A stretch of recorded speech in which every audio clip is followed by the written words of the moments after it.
বিশ্বনবী বললেন, খায়রুকুম মান তাআল্লামাল কুরআন ওয়া আল্লামা, তোমাদের মধ্য থেকে ওই ব্যক্তি আল্লাহর কাছে সবচাইতে বেশি সেরা, যে নিজে কোরআন শিখে অন্যরে শিখায়া দেয়।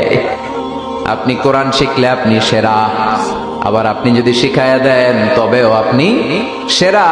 এজন্য কোরআন শিখানোর চেয়ে শ্রেষ্ঠ কাজ হয় না। আপনি যদি কাউরে শুধু সূরা ফাতিহাটা শিখান, কোন সূরা, ওই লোক যতবার জীবনে সূরা ফাতিহা পড়বে তার একটা পার্সেন্টেজ সওয়াব আমলনামায় আপনার আছে না নাই?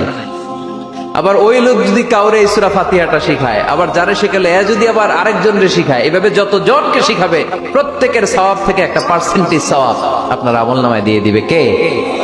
এজন্য কোরআন শিখবো, শিখাবো, শিখবো, শিখাবো। যারা কোরআন জানি না, কোরআন জেনে মরবো, no excuse will be granted that day.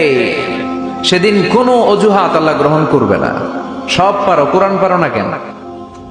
সবই তো